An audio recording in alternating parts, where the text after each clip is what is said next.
The deep dive में स्वागत है। आज हम एक ऐसी ज्ञान वर्षा में भीगने वाले हैं जहां विचारों का कह सकते हैं एक अद्भुत संगम होता है। ये एक ऐसी यात्रा है जो हमें भगवद गीता के एक बहुत ही गहरे और व्यवहारिक श्लोक की तह तक ले जाएगी। और इस गहन चिंतन और विश्लेषण का श्रेय जाता है कप्तान श्याम बहादुर चौहान को। उनके अद्भुत संकलन और लेखन ने ही हमें आज इस विषय पर इतनी गहराई से बात करने का अवसर दिया है। उनकी दृष्टि मुझे लगता है हमें इस प्राचीन ज्ञान की जो आज की प्रासंगिकता है उसे समझने में काफ़ी मदद करेगी। हम में से कितने ही लोग है ना जिंदगी के मोड़ों पे खड़े होकर सोचते हैं कि भाई ये रास्ता सही है या वो, कहीं मैंने गलत चुनाव तो नहीं कर लिया, कहीं ऐसा तो नहीं है कि दूसरा रास्ता ज़्यादा बेहतर था। ये जो एक कश्मकश सी रहती है, एक दुविधा, शायद गीता का एक छोटा सा श्लोक इसका सदियों पुराना समाधान देता है। आज हम इसी की खोज करेंगे। हम बात करें अध्याय 5 श्लोक 4 की।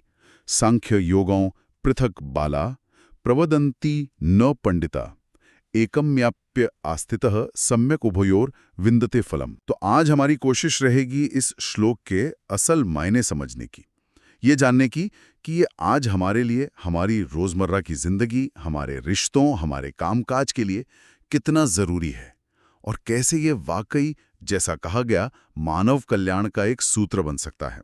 चलिए इस ज्ञान संगम में गोता लगाते हैं। सबसे पहले इस श्लोक को एक बार फिर ध्यान से सुनते हैं।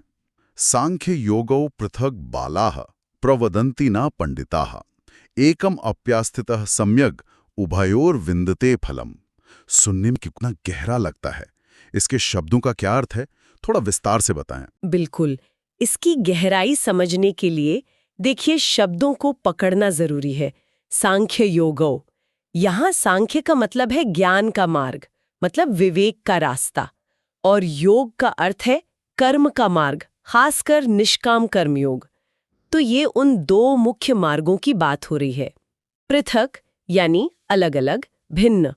बाला, इसका शाब्दिक अर्थ तो बालक है, पर यहाँ भाव है कम समझ वाले लोग, कह सकते हैं अज्ञानी या अनुभवहीन। प्रवदन्ति यानी कहते हैं, मानते हैं या प्रचार करते हैं। न पंडिताः, पंडित मतलब ज्ञानी, विद्वान, समझदार लोग। तो ज्ञानी लोग ऐसा नहीं मानते। एकम अपि आस्थिता सम्यक, ये बहुत महत्वपूर्ण हिस्सा है। इसका मतलब है किसी एक मार्ग पर भी सम्यक यानी अच्छी तरह से, पूरी निष्ठा से, संपूर्णता से स्थित हो जाना, टिक जाना। और उभयोः विन्दते फलम, इसका अर्थ है उसे दोनों का फल मिल जाता है। वो परम फल जो मोक्ष या आत्म साक्षात्कार है, वो उसे प्राप्त होता है, चाहे वो किसी भी एक मार्ग पर पूरी तरह चले। अच्छा, तो मतलब ये कि कम जानने वाले लोग सोचते हैं कि ज्ञान और कर्म एकदम अलग अलग चीजें हैं, जैसे दो बिल्कुल जुदा रास्ते हों। हाँ, बिल्कुल। पर जो ज्ञानी हैं वो जानते हैं कि अगर आप किसी एक रास्ते पर भी पूरी ईमानदारी और लगन से चल पड़ें तो मंजिल वही मिलती है जो दूसरे रास्ते से भी मिलती। ये बात थोड़ी हैरान करती है। मतलब दो अलग रास्तों का फल एक कैसे हो सकता है? आपका सवाल बहुत स्वाभाविक है और सच कहूं तो यही इस श्लोक का मर्म है। भगवान श्री कृष्ण यहाँ एक बहुत बड़ा भ्रम दूर कर रहे हैं। देखिए, ज्ञान यानी चीजों को उनके सही स्वरूप में समझना, आत्मज्ञान, और निष्काम कर्म, बिना फल की चिंता किए अपना कर्तव्य निभाना, ये सतह पर देखने में अलग लग सकते हैं, जरूर। जैसे एक गाड़ी के दो पहिए। क्या कोई कह सकता है कि मंजिल तक पहुंचने के लिए सिर्फ एक पहिया काफी है?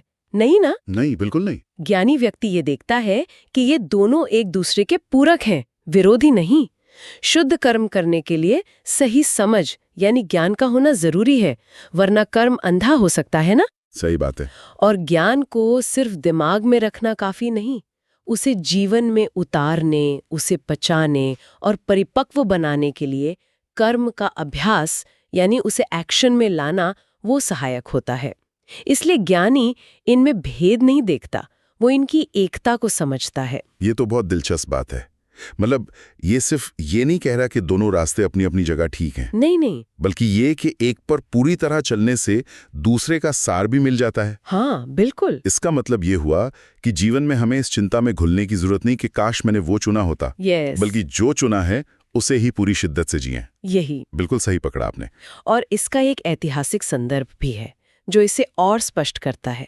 ये श्लोक उस क्षण में कहा गया जब महान योद्धा अर्जुन कुरुक्षेत्र के युद्ध के मैदान में खड़े थे, अपने ही रिश्तेदारों गुरुओं के खिलाफ लड़ने के कर्म से उनका दिल कह सकते हैं घबरा गया था।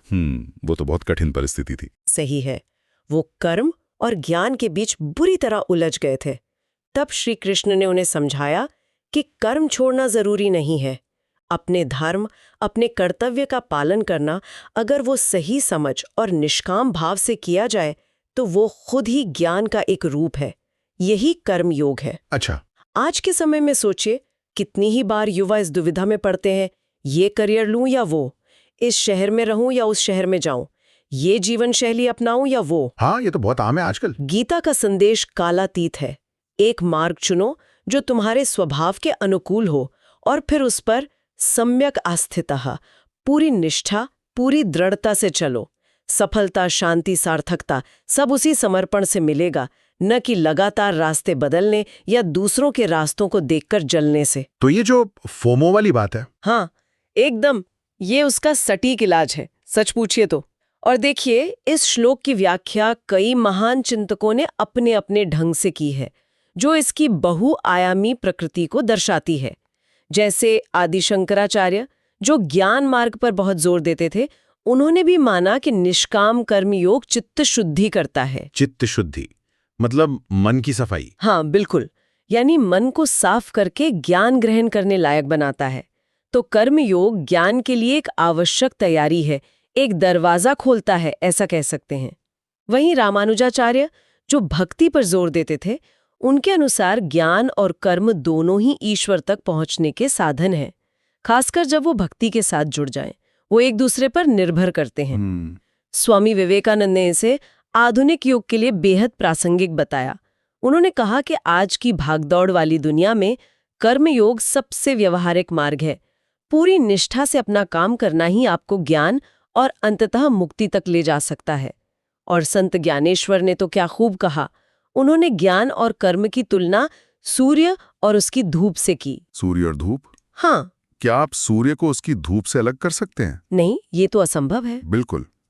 वैसे ही परम सत्य के ये दो पहलू हैं, ज्ञान और कर्म। ये तो हुई ज्ञानियों और दार्शनिकों की बातें, पर क्या ये सब सिर्फ पुरानी बातें हैं, या आज की दुनिया, आज का विज्ञान भी इनमें कुछ सच्चाई देखता है?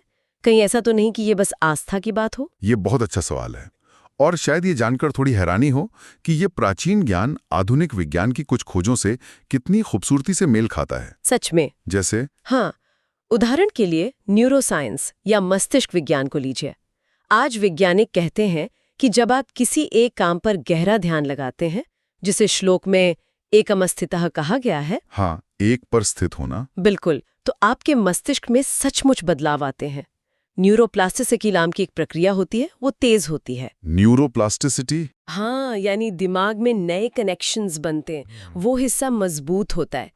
तो फोकस करना सिर्फ एक अच्छी आदत नहीं, ये असल में आपके दिमाग को किसी मांसपेशी की तरह प्रशिक्षित करना है, उसे ज्यादा शक्तिशाली बनाना है। वाह, ये तो जबरदस्त है। फिर देखिए मनोविज्ञान को। आजकल एक समस्या बहुत आम है, चॉइस ओवरलोड। हाँ, इतने सारे विकल्प। बिल्कुल, इतने सारे विकल्प हैं कि इंसान कंफ्यूज हो जाता है, फैसला ही नहीं कर पाता और दुखी रहता है। ये श्लोक ठीक इसी का समाधान देता है। बहुत विकल्पों में मत उलझो, एक चुनो और उस पर टिक जाओ। यही नहीं, मनोविज्ञान में एक फ्लो स्टेट की बात होती है। Flow state? मैंने सुना है इसके बारे में। हाँ, जब आप किसी काम में इतने डूब जाते हैं कि समय का पता ही नहीं चलता और आपको गहरा संतोष मिलता है।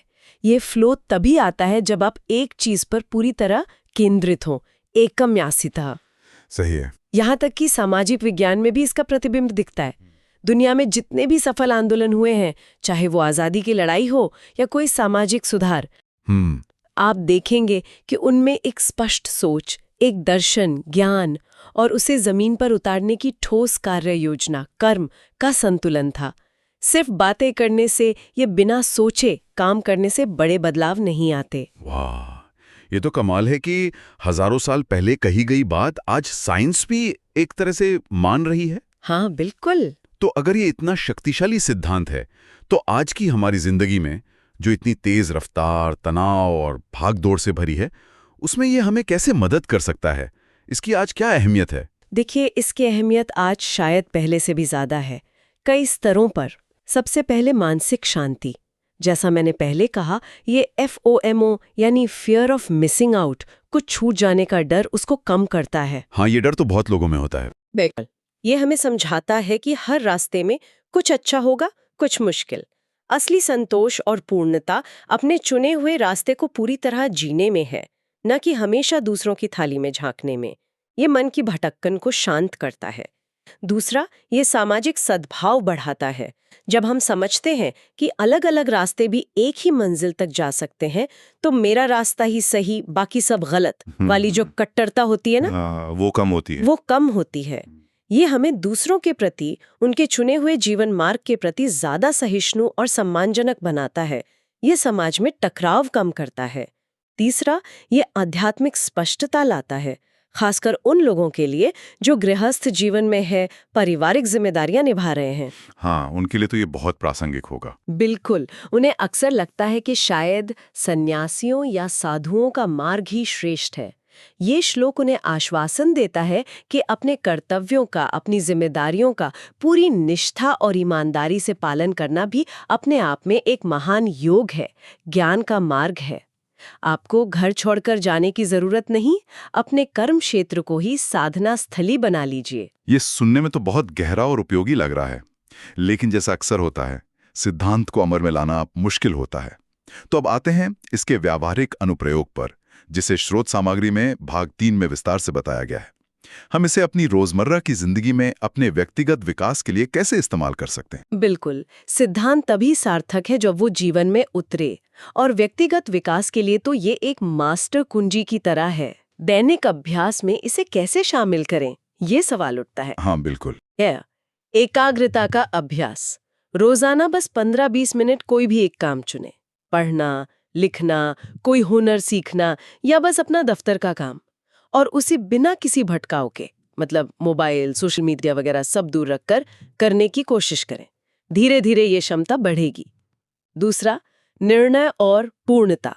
बहुत सारे कामों में उलझने के बजाय प्राथमिकता तय करें।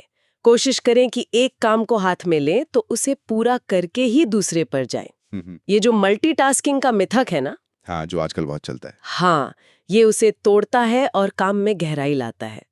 तीसरा, स्वीकार्यता। आपने जो रास्ता चुना है, चाहे वो करियर हो, रिश्ता हो या जीवन शैली, उसमें चुनौतियां तो आएंगी ही। जाहिर है। उन्हें समस्या मानने के बजाय उन्हें अपने विकास का हिस्सा समझें। उनसे भागे नहीं, उनका सामना करें। यही सम्यक आस्थिता का एक पहलू है, स्थिरता। मानसिक स्वास्थ्य के लिए ये अद्भुत है। ये एनालिसिस पैरालिसिस यानी सोचते ही रह जाना और कुछ कर ना पाना, उसको कम करता है। अच्छा। ये तो बहुत बड़ी समस्या है कई लोगों के लिए। हाँ, जब आप एक चीज पे फोकस करते हैं तो व्यर्थ की चिंताएं और अनिर्णय अपने आप कम होने लगते हैं। आध्यात्मिक कदम के तौर पर सबसे पहले अपने स्वभाव को पहचानना जरूरी है। आपकी स्वाभाविक रुचि किस ओर है? सेवा, भक्ति, ज्ञान, ध्यान। जो मार्ग आपको सहज लगे उसे चुनें। फिर उस पर निष्ठा रखें, यानी विश्वास और प्रतिबद्धता। बार बार संदेह ना करें, बार बार बदले नहीं। और सबसे महत्वपूर्ण, निष्काम भाव से कर्म करें, यानी अपना सर्वश्रेष्ठ दें, पर फल पूरी तरह ईश्वर पर या प्रकृति पर छोड़ दें। यही समर्पण आपको हल्का और मुक्त महसूस कराएगा। ये व्यक्तिगत स्तर पर तो बहुत स्पष्ट है और काफी उपयोगी भी लगता है, लेकिन रिश्तों की दुनिया तो और भी जटिल होती है ना? हाँ, बिल्कुल। परिवार में, समाज में इस सिद्धांत का क्या महत्व है, खासकर पारिवारिक जीवन में जहां भावनाएं और जिम्मेदारियां बहुत गुंथी हुई होती हैं? आपने सही कहा। रिश्ते इस सिद्धांत की असली परीक्षा लेते हैं, और यहीं इसका सबसे गहरा प्रभाव भी दिख सकता है।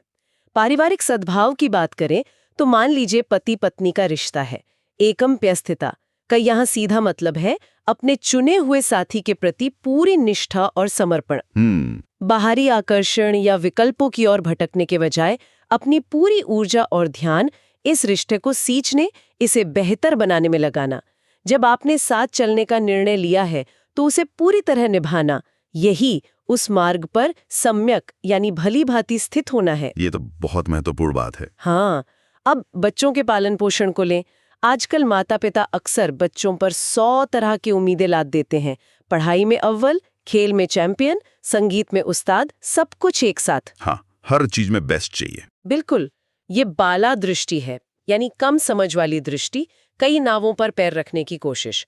पंडित दृष्टि होगी बच्चे की एक मुख्य नैसर्गिक प्रतिभा या रुचि को पहचानना और उसे विकसित करने में अपना पूरा समर्थन देना, उसे एक दिशा में उसे सम्यक आस्थित होने में मदद करना।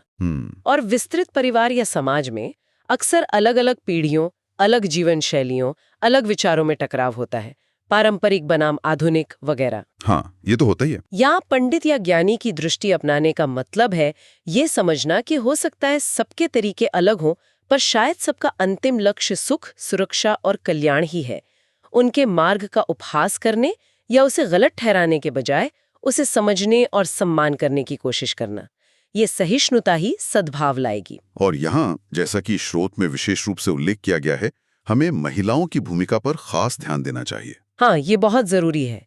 यह सिद्धांत महिलाओं को, विशेषकर गृहिणियों को, एक अद्भुत सशक्तिकरण देता है। समाज अक्सर उनके घरेलू योगदान को कम करके आंकता है ना। बिल्कुल, उससे काम ही नहीं समझा जाता कई बार। हाँ, बिल्कुल। लेकिन गीता की दृष्टि से देखें तो एक माँ, पत्नी, बेटी या बहन के रूप में अपनी भूमिकाओं को पूरी निष्ठा और प्रेम से निभाना, घर को संभालना, रिश्तों को सींचना, परिवार का पोषण करना, ये अपने आप में एक महान कर्मयोग है। जब एक महिला अपनी चुनी हुई भूमिका या कार्यक्षेत्र, चाहे वो घर हो, नौकरी हो या समाज सेवा, में पूरी तरह समर्पित होती है, सम्यक आस्थितः, तो वह न केवल बाहरी सफलता या स्थिरता, जिसे हम कर्म फल कह सकते हैं, पाती है, बल्कि उसे गहरी आंतरिक संतुष्टि, समझ और आत्मिक ज्ञान फल भी मिलता है। वो परिवार और समाज की रीढ़ हैं। उनका केंद्रित प्रयास, उनका तप, स्थिरता और पोषण का आधार बनता है। ये स्वयं में एक गहरा आध्यात्मिक मार्ग है और उनका ये समर्पित कर्म, योग, उन्हें वही परम फल, उभयो फलम, दिलाता है जिसके लिए योगी साधना करते हैं। उनके योगदान के इस गहरे मूल्य को समझना और सम्मान देना बहुत जरूरी है। ये बात तो बहुत गहराई से समझनी चाहिए। महिलाओं के योगदान को इस नजरिए से देखना, ये बहुत जरूरी है। हाँ, और स्रोत में एक और संवेदनशील विषय का भी जिक्र है, विवाहितर संबंधों का, जिसे इसी श्लोक की रोशनी में समझने की जरूरत है। अच्छा। स्रोत के अनुसार ऐसी स्थितियां अक्सर मौजूदा रिश्ते में गहरे असंतोष, उपेक्षा का भाव या कहीं और ज्यादा खुशी मिल सकती है, जैसे भ्रम, बालाहा दृष्टि यानी अज्ञान से जन्म लेती हैं। गीता का एकम अप्यस्थितः सम्यग् का सिद्धांत यहाँ क्या मार्गदर्शन देता है? ये कहता है कि अपने चुने हुए पथ, अपने लिए हुए संकल्प, अपने वैवाहिक और पारिवारिक दायित्वों पर पूरी दृढ़ता से टिके रहने, सम्यग् का प्रयास करना चाहिए। मतलब अपने कमिटमेंट पर टिके रहना। हाँ, बिल्कुल।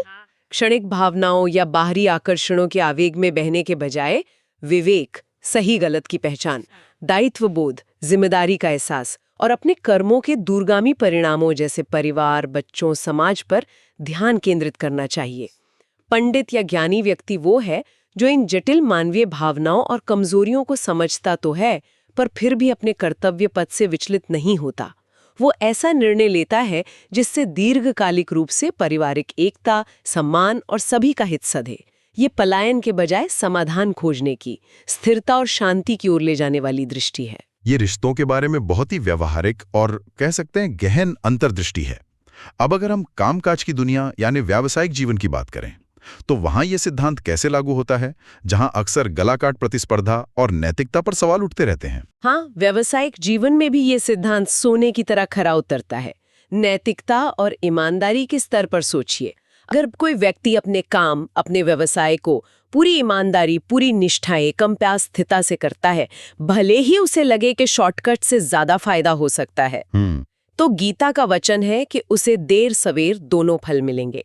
उसे आर्थिक सफलता या स्थिरता, कर्मफल तो मिलेगी ही, साथ में आत्मसम्मान, मन की शांति और गहरी संतुष्टि, ज्ञान फल भी मिलेगी, जो शायद बेईमानी की कमाई से कभी नहीं मिल सकती। बिल्कुल, उसका ज़मीर साफ रहेगा। ये सफलता और संतुष्टि में संतुलन बनाने की कुंजी भी है। आज की दुनिया में लोग अक्सर सिर्फ बाहरी सफलताओं, प्रमोशन, सैलरी, मुनाफा, पद, कर्मफल के पीछे भागते रहते हैं। हाँ, ये तो है। ये श्लोक याद दिलाता है कि अपने काम में उत्कृष्टता, महारत हासिल करने पर ध्यान दो। अपने काम को ही ज्ञान का विषय बना लो। जब आप अपने काम को पूजा की तरह करते हैं, उसमें बेहतरीन बन जाते हैं, तो बाहरी सफलता और आंतरिक संतुष्टि उभयो फलम दोनों स्वाभाविक रूप से मिलते हैं। काम में ही ज्ञान और कर्म का संगम। हाँ, बिल्कुल।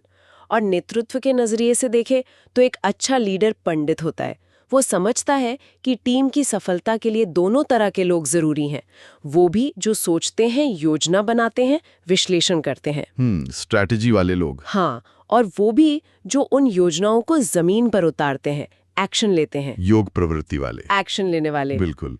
वो किसी एक को कमतर नहीं आंकता, बल्कि दोनों की क्षमताओं का सम्मान करता है और उनमें तालमेल बिठाकर लक्ष्य की ओर बढ़ता है। तो इस सारी बातचीत का निचोड़ अगर मैं समझ पाया हूं तो ये निकलता है कि ज्ञान और कर्म, जिन्हें हम अक्सर अलग अलग या कभी कभी विरोधी भी समझ लेते हैं, वो वास्तव में एक ज्ञानी, एक समझदार व्यक्ति के लिए एक ही सिक्के के दो पहलू हैं। हाँ, बिल्कुल सही। दोनों एक ही परम लक्ष्य की ओर ले जाते हैं। एकदम। और जीवन में सच्ची सफलता या पूर्णता इस बात पर उतनी निर्भर नहीं करती कि हमने कौन सा रास्ता चुना, बल्कि इस पर निर्भर करती है कि जो भी रास्ता हमने चुना, क्या हम उस पर पूरी तरह समर्पित हैं, पूरी निष्ठा से चल रहे हैं, क्या हम एकम पे आस्थिता सम्यक के सिद्धांत को जी रहे हैं। बिल्कुल, यही सार है। ये एक ऐसा सिद्धांत है जो हमें व्यक्तिगत जीवन में शांति और स्थिरता दे सकता है, हाँ। पारिवारिक संबंधों में गहरे सद्भाव का आधार बन सकता है, और जैसा आपने बताया, विशेषकर महिलाओं की महत्वपूर्ण भूमिका को सही मायने में समझते हुए। बिल्कुल। और व्यावसायिक जीवन में भी नैतिकता और उत्कृष्टता के साथ सच्ची सफलता दिला सकता है। ये वाकई मानव कल्याण का एक गहरा सूत्र है। हम एक बार फिर कप्तान श्याम बहादुर चौहान के प्रति अपना हार्दिक आभार व्यक्त करना चाहेंगे, जिनके गहन संकलन और विचारोत्तेजक लेखन ने हमें भगवद गीता के इस अनमोल रत्न को इतने आयामों से समझने का ये सुनहरा अवसर दिया। और जाते जाते हमारे श्रोताओं के मनन के लिए बस एक छोटा सा विचार छोड़कर जाना चाहूंगी। जरा सोचिए, अपनी जिंदगी का वो कौन सा क्षेत्र है जहां आप थोड़ी कश्मकश, थोड़ी दुविधा या शायद अधूरापन महसूस करते हैं, जहां आप दो रास्तों के बीच बटे हुए हैं या अपने चुने हुए रास्ते पर पूरी तरह टिक नहीं पा रहे हैं। वहां किसी एक पहलू को चुनकर उसे सम्यक यानी पूरी तरह से, पूरे दिल से, पूरी निष्ठा से अपनाने का आपके लिए क्या मतलब होगा? अगर ऐसा हो पाए तो कौन सा फलम, कौन सा परिणाम, कौन सी संतुष्टि, कौन सी शांति मिल सकती है? इस पर जरूर सोचिएगा। इसी गहरे प्रश्न के साथ आज की ये ज्ञान वर्षा यहीं समाप्त होती है। अगली बार फिर मिलेंगे एक और विषय की गहराइयों में उतरने के लिए। धन्यवाद।